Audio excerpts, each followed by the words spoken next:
for some reason, I am very paranoid that just showing my shoulders in this tank top is going to get me in trouble somehow. I hope it doesn't. I love the blazer, but I had to take it off. My room is an insulator with all these acoustic panels hanging around. It's insanely hot. And I'm not just saying because of me, but like, it is a little too humid in here. My room has had insulation issues for a while. It gets too cold when it gets cold, way too hot when it gets hot. I have a dehumidifier running all the time. Oh, I have the most dreadful mildew issue, I think. No one believes me, but I feel like there is something happening because I have clothes hanging out, air drying, and they end up smelling like, there's a word for it, it's like grajo, kind of, like a little musty, right out of the wash.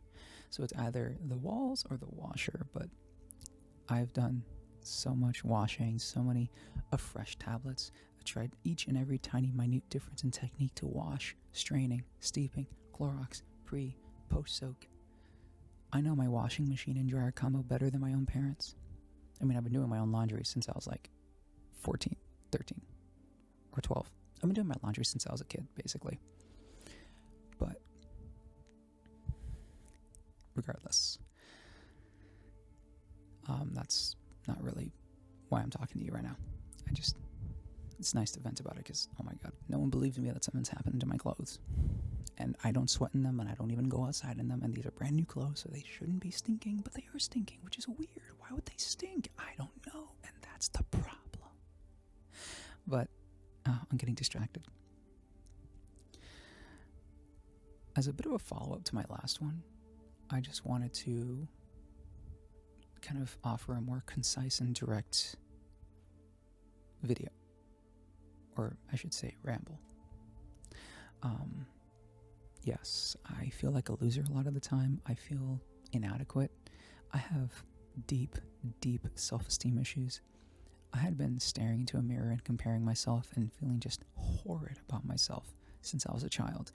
Most of the time it was on account of my weight, which I struggle with to this day. Even now, when I look in the mirror, I think I'm ugly because I have a double chin that really makes my face look egg-shaped when I know I have a fantastic jawline if I just lost like 10-15 pounds. But you know, self-image issues and esteem issues are hard to break because I have friends that tell me I'm always looking good, I look like great and all that, and I don't believe them for shit. I think they're all being polite. My self-criticism voice has effectively taken the mantle of what judgmental kids and at times parents that kind of shouldn't have said things that were a little very mean about my weight. My mind took all of that data and ran with it and did an even better job of destroying me than any of them ever did. And I should clarify, I love my mom. She was not always the best at emotional regulation. She just knew how to love you words that kind of hurt, and I feel like it was in an attempt to make me get in line in a way that she thought was effective. But I recognize she's also a product of a very difficult upbringing, so as much as I think maybe a bit of damage has been done, she meant well, and she means well to this day, even if she misses the mark in trying to be understanding and empathetic. She has a long way to go, and she has a lot of points of view that I find need some work, but I love her all the same. So I just want to put that out there. It's in the past. Yes, my self-image issues do partially stem from that, but I don't resent her for it anymore. But yeah. All I can say is I have a really bad problem with self-esteem, and I suspect maybe other people do too. I don't know if anyone's going to watch this. If you do, feel free to chime in and tell me what kind of self-esteem issues or critical voice you have, because commiseration feels wonderful.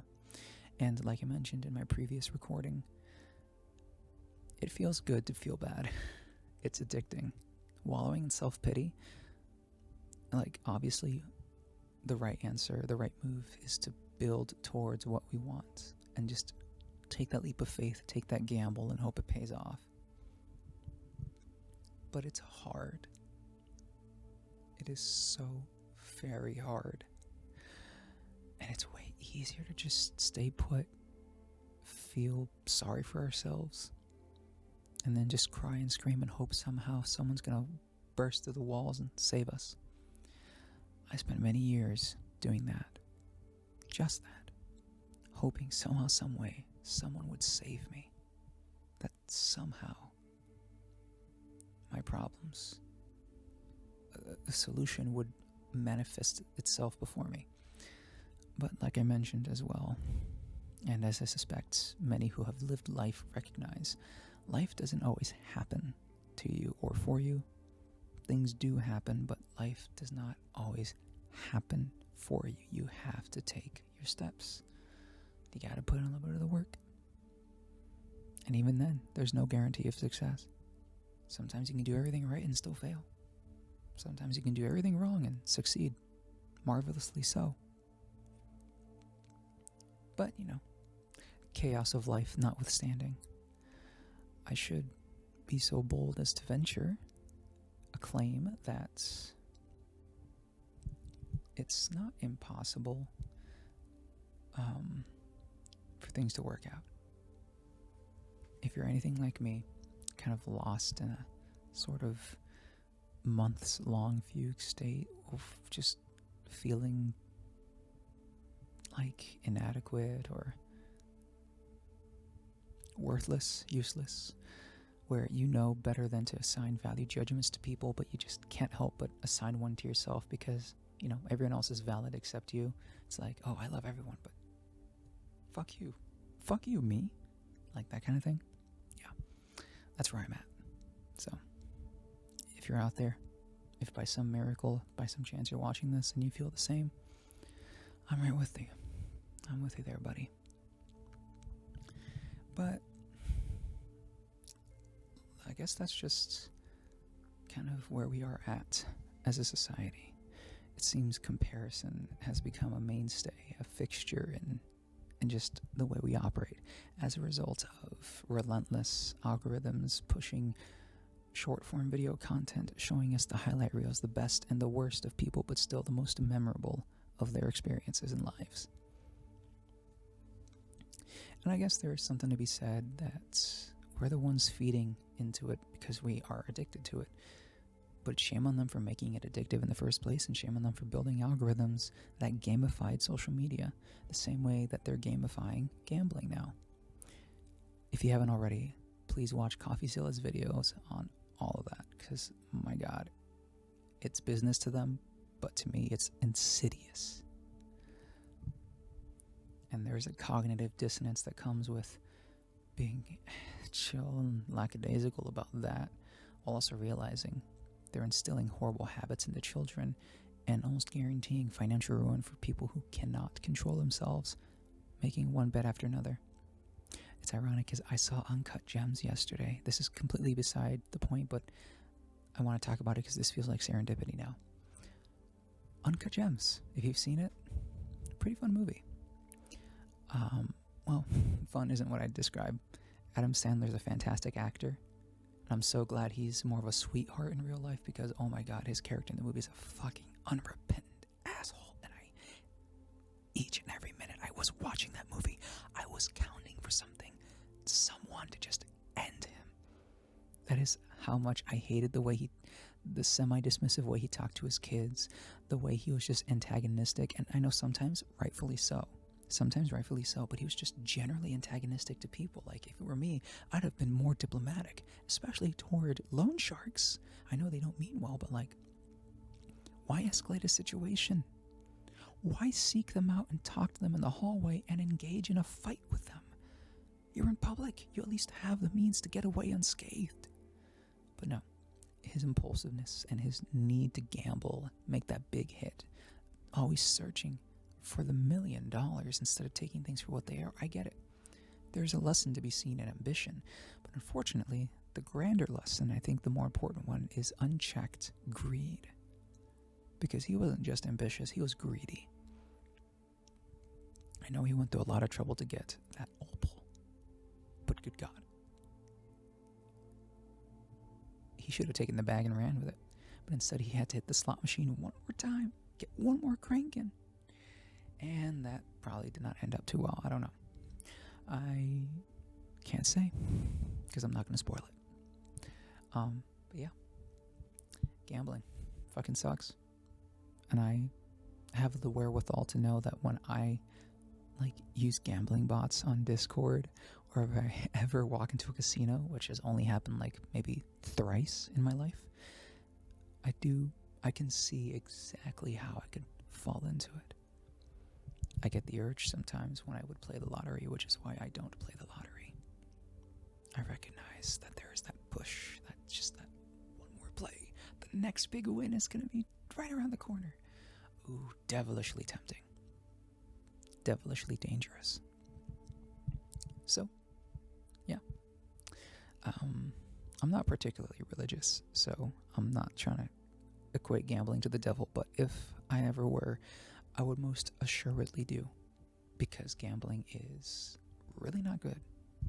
It's fun, but honestly, the price it exacts is not worth what you can maybe gain from it. But I guess that's beside the point. As far as inadequacy goes, I feel it intensely. So my hope is the more of these videos I do, somehow that voice is gonna just get quieter and quieter and eventually dissipate. I remember before things got a little too real when I was a teen, even though I was an emotional shut-in, stonewalling most people and more of a robot, I still carried myself in a decent form of esteem. Even though in reality it was more so layers and layers of self-protection I built up to mask and hide from the fact that I was actually extremely, super positively insecure, as were many teens, of course. I at least managed to fool myself into thinking I was impervious to it. But as one who apparently got real good at masking and code switching, I don't know how effective in the long term that skill was. I should have spent more time actually letting myself feel. For as much practice as I got introspecting and understanding myself instead of talking to friends or making friends and all that, I still could not do the emotional labor. I could do the logical part, but the emotional labor was just too much for me. So, hindsight's 20/20, so now I know. But, yeah. I guess it'd be like that sometimes. So beyond that, I feel a lot better just getting that off my chest. The idea that, hey, I feel like a loser, but chances are plenty of other people do too. It feels like just instead of keeping it in my mind, talking about it makes me feel better. It's like therapy. It's not a replacement for therapy though, because if you are in therapy, please continue to see your therapist because they're a professional. They are trained for this. And as someone who took 1 year of AP Psych, I can say, yeah, that shit goes deep. And if they're a good therapist and a good match for you, you'll see and feel that way as well. So, I've been through therapy for quite a few years. Much like medication, therapists do need to be, I guess, tried out because you're not going to gel every single one. Some will have styles or mannerisms or matters of address that might not work well with you. You might not gel with it. And that's cool. Much like medication, like SSRIs or any other medication, you got to try them before you find the one that works for you. And just keep going until you feel like it's not working for you. And then you maybe go on the roulette to try another one. The only type of roulette's a bad choice of words. Oh my God. You just go into the carousel to find another one and try it out, or you find what works best for you next. It's all a game of just doing what works best for us until it doesn't. Having the mindfulness and sense of self to know when it's not working and feel our way towards what we believe will work best for us next. And knowing, having a good enough head on our shoulders to recognize whether we are working towards a vice to mask and deal with the feelings, or a skill to build and tackle those feelings. So, I've been standing for close to an hour. This feels divine. There is something to be said about how good something feels after we've been doing something else, you know? That first sip of water after a long walk, amazing. That first rest after a long day in your bed, the first rest in your bed after a long day, simply divine. The first meal after fasting for a while, shrimply marvelous. It's just like those contrasts really make you appreciate the things that can be taken for granted, and my, it feels good to sit down. So, yeah. I guess I kind of said most of what I wanted to say. I guess one little thing I want to throw in that's, at this point, I guess semi-related to the topic is, part of me hopes that somehow in doing this, I'll be able to connect with more people and build a network. I don't really mind being alone, but I feel like life is wasted if we don't foster connections and build love around us. I know it sounds woo-woo, maybe a little boho, a little bit of hippie. Believe you me, I wish I had enough acid tabs to actually, live up to that part. But, kidding, I don't condone drug use. Drugs are bad, okay? I most certainly would never take drugs, ever. Okay? Promise, pinky promise, you will never do drugs. Especially never if I'm around. Okay, enough of that. So,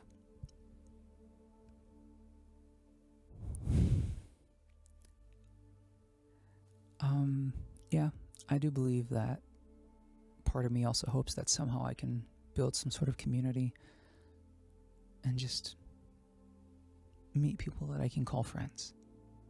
I'm looking for good people because I realize now I've been something of a people pleaser most of my life.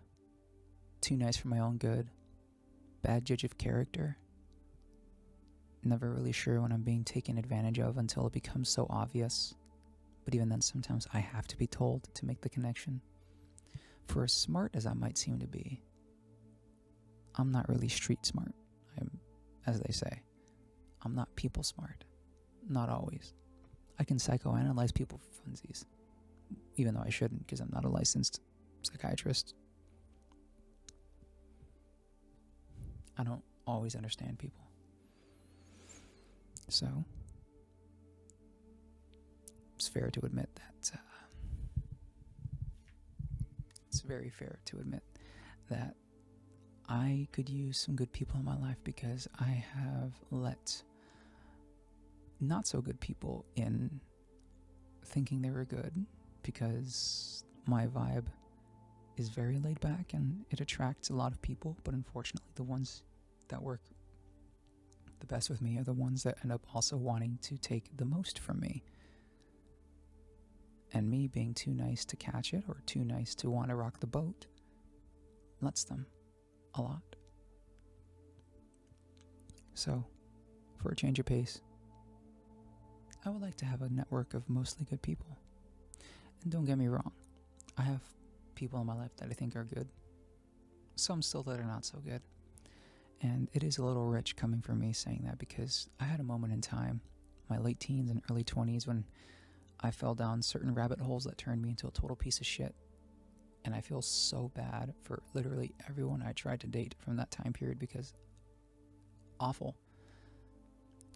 If by any chance you're watching this, just know I am nothing like that anymore. And I'm so sorry. Ugh, I feel so bad for who had to deal with me. Cringe is the sign of growth. God. Years of therapy helps with that. And then being on the receiving end of a lot of that ugliness, especially extremely uncomfortable receiving end, sealed the deal. But anyway,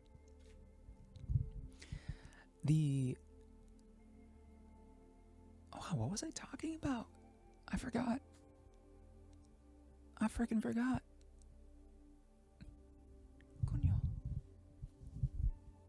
Coño, I forgot. I was building up to a good point, and then little she left my brain. This happens a lot.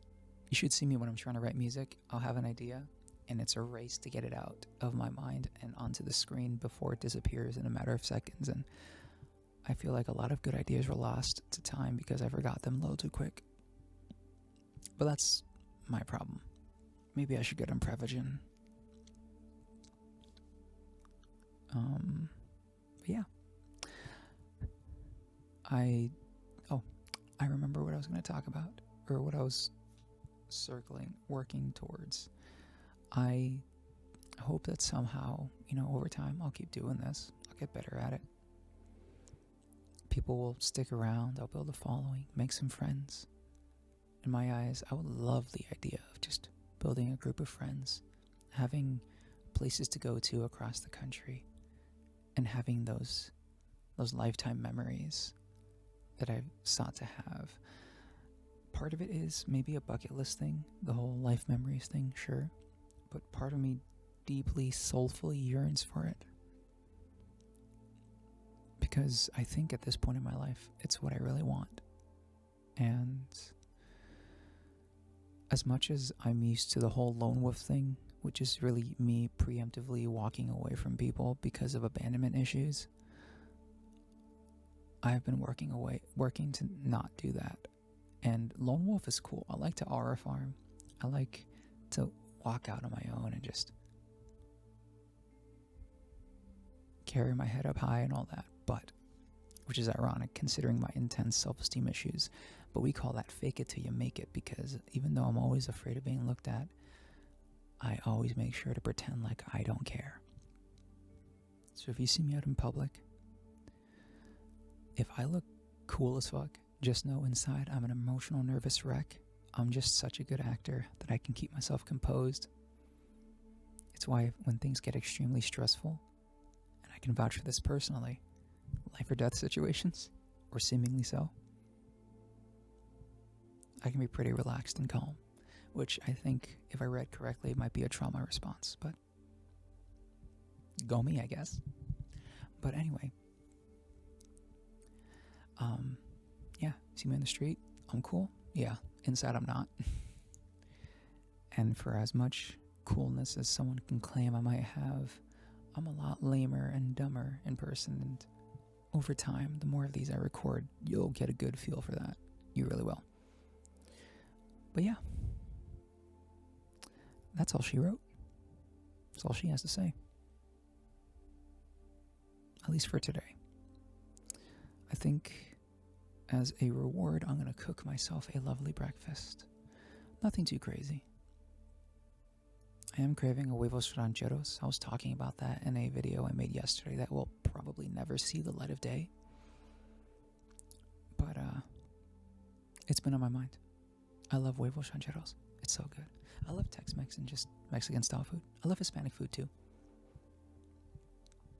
Especially Puerto Rican food. Oh my god, it's so good. I mean, I love food in general.